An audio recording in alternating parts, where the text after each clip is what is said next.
Pessoal, vou ter que sair, então eu vou ter que ser o mais breve possível. Vou tentar ser o mais objetivo possível. Algumas coisas não ficaram claras no último vídeo, então vou tentar explicar rapidamente. Eu coloquei aqui um bloco de notas para eu não me perder e não ter que fazer um vídeo explicando outro vídeo. Bem, é isso. Eu queria falar primeiro que eu vou falar sobre um assunto que eu sou ignorante no assunto. Meu Deus, cadê? Gente, eu trabalho com informática e não biologia. Então eu sou ignorante no assunto. Eu vou colocar informações do que eu vou pesquisar na descrição do vídeo.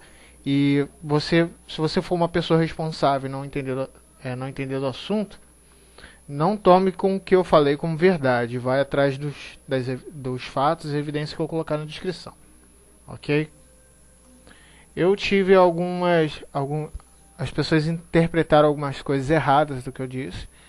Primeiro que eu falei que tinha uma inconsistência lógica dentro da teoria da evolução. Isso foi um erro meu.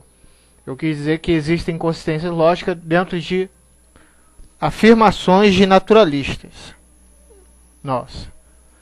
Afirmações de naturalistas. Eu coloquei aqui no bloco de notas sobre o que eu falei. Entrou na discussão sobre o design inteligente, correto? Esse assunto sempre dá confusão. A história foi basicamente o seguinte: um grupo de religiosos resolveram inventar uma ciência falsa para comprovar a existência de Deus e pregar religiões nas escolas. Isso foi o julgamento, correto? Quando entrou a discussão para falsear a teoria, entrou em conflito para saber se era ciência ou não, já que era uma teoria que não poderia ser experimentado, não poderia sobreviver ao experimento, não é falseável. Se é falseável, segundo Karl Popper, não é ciência. E só que o juiz de Dover ficou no impasse porque isso mesmo se aplicava à teoria de Charles Darwin. Então, ficou naquele impasse sobre se era ciência, se não era ciência, o design inteligente, até que Alan Buss e Buckman foram descobertos e mentindo. Correto? O tribunal de Dover descobriu a mentira, descobriu que era uma pseudociência para ensinar religião nas escolas, decidiu que design inteligente não era ciência e aparentemente deveria ficar por isso mesmo, correto? Design inteligente é uma falsa ciência, uma pseudociência, ok? Qual foi o problema do que eu comentei ali? Eu toquei no assunto que é complexidade irredutível, que foi um termo que Michael Behe forjou.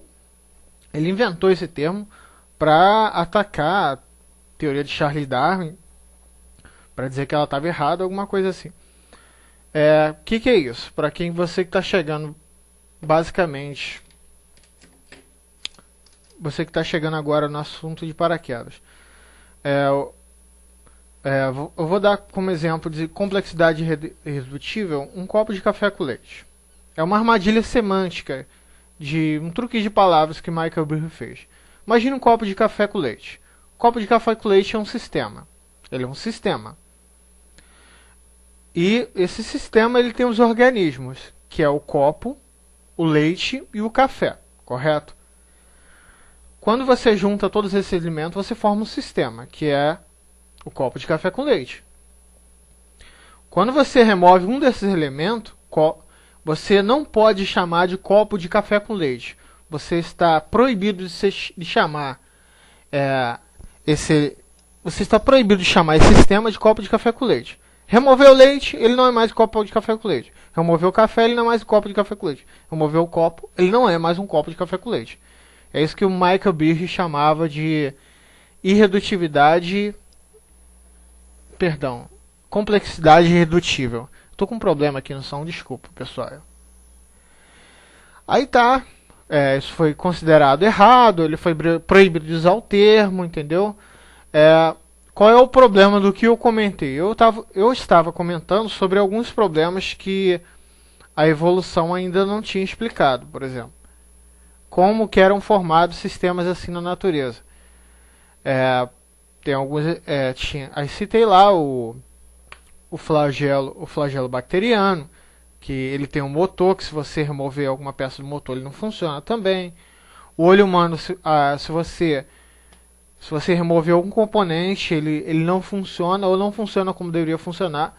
Automaticamente, aquilo que você chamava de olho, você não pode chamar mais. Então, a complexidade redutível, ela não nega que a evolução tenha acontecido. O máximo que ela pode fazer é colocar dúvidas, colocar em apuros. Por quê? Existe um processo que pode explicar como é que sistemas complexos chegaram àquele sistema de complexidade redutível. Se eu não estiver enganado, eu não vou pesquisar aqui, depois eu vou ver isso. Se a exaptação pode explicar parte desse processo, aí está tudo bem. O problema é quando o naturalista afirma que a evolução explica todos os processos da origem das espécies. Por quê que isso é um problema? Quando o naturalista faz essa afirmação. Vamos supor que você não quer usar o termo complexidade irredutível. Isso aí é mentira, não vou chamar isso. Você quer pegar, por exemplo, o olho humano, você quer remover um componente, você não quer chamar de complexidade irredutível. Pura pirraça, não sei, motivo pessoal, não sei. Aí você vai cair naquela teoria que o olho eram manchas celulares, que foi através do seu herdeiro gerando novos herdeiros que tinham características que poderiam captar a luz melhor até formar o olho humano, correto? Você vai criando essa hipótese, vai criando outra hipótese, vai criando outra hipótese para sustentar que o olho evoluiu. Isso não é um problema. Se você afirmar que essas coisas não pode ter acontecido por causa da improbabilidade, você vai estar cometendo a falácia da improbabilidade. Você vai estar dizendo que essas coisas são impossíveis só porque são improváveis. Isso é uma falácia. Mas, quando o naturalista afirma que a evolução é a explicação para todas as características das espécimes, ele está cometendo outra falácia. Ele está se baseando em um conjunto de proposições, hipóteses, para afirmar que uma coisa é verdade. Isso também é uma falácia, chamada falácia da bola de neve. Então eu errei ao dizer que a teoria da evolução tem uma inconsistência lógica, mas eu quis dizer que o naturalista fundamentalista, aquele com pensamento religioso, ele está cometendo uma falácia ao dizer que a evolução explica todos os processos, para explicar por que nós somos desse jeito, porque estamos aqui. A evolução não explica tudo. O máximo que ela pode dizer é estamos trabalhando nisso. Certo? Então eu errei ao dizer que essa afirmação da teoria. Eu errei ao dizer que o Michael Behe apontou uma inconsistência lógica. Certo.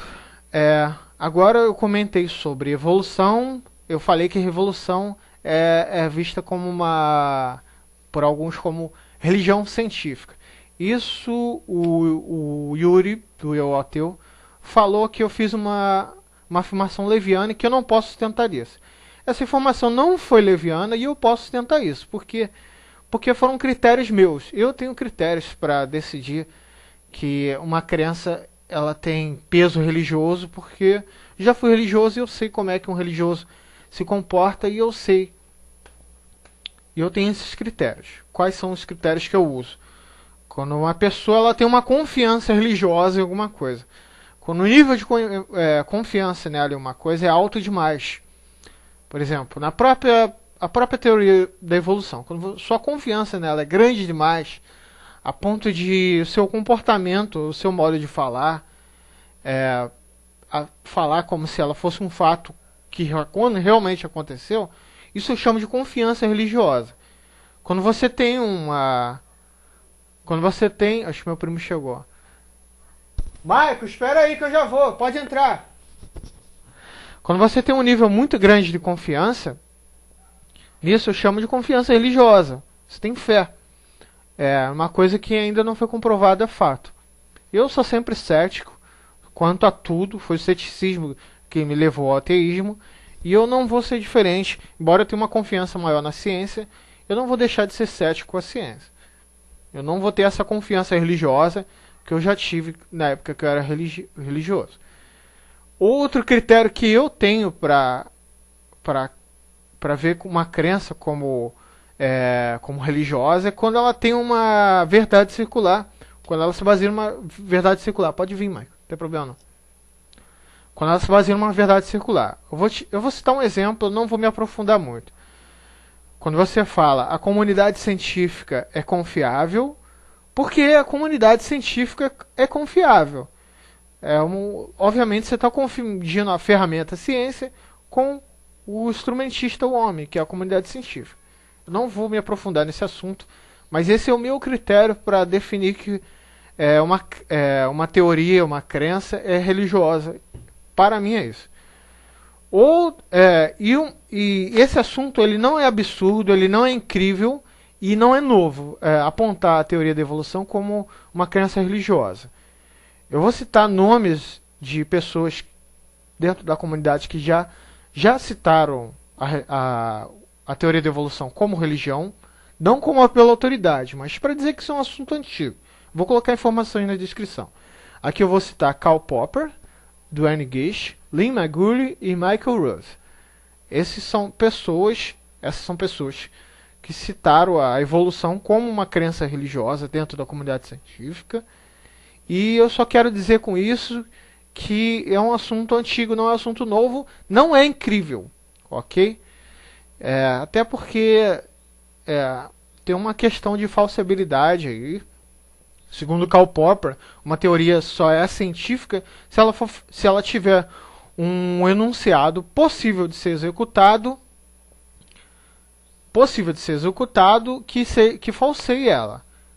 A teoria da evolução, até onde eu sei, com a minha ignorância de alguém que não é biólogo, ela não é falseável. Portanto, ela não poderia ser considerada teoria científica baseada no modelo de Karl Popper. Se vocês tiverem mais informações sobre isso, vocês podem me corrigir fazendo um comentário. E se você for alguém que faz vídeos para o YouTube, você pode fazer um vídeo do YouTube explicando isso melhor. Para alguém como eu que é ignorante no assunto. Isso não é pela autoridade. Só quero dizer que não é um assunto novo, não é incrível. Ok? Tem uma lógica nisso. Sobre outra coisa, eu posso ter dado a impressão nos comentários do vídeo que eu acreditava em algum conspiracionismo. Não. Eu não acredito que há conspiração naturalista nenhuma. O que eu acredito é que existe uma guerrinha entre naturalistas e criacionistas, que eles abandonam a lógica, certo? Eu acho errado, e fazem afirmações ilógicas baseadas nas crenças deles. Não é nada uma conspiração arquitetada. O que eu acredito é que há uma desonestidade didática para quando essa informação chega para nós leigos, que não somos biólogos, na escola, entendeu? Há sim uma proteção quando a informação chega na escola sobre livros didáticos, sobre lacunas do criacionismo que não chegam em livros didáticos. Como esse aqui é um volume único, ele tem um volume falando só sobre criacionismo. Geralmente esse tipo de livro da escola. Todos os livros de biologias escolares que eu vi não falam sobre lacunas do criacionismo. Eu acredito que isso seja apenas para proteger os alunos contra a hipótese criacionista. E na minha opinião isso é uma desonestidade, esconder essas lacunas. E eu vou explicar isso porque em outro vídeo que eu vou falar sobre naturalismo versus criacionismo. Meu tempo é curto e é só essas correções que eu tenho para falar agora. Valeu, gente.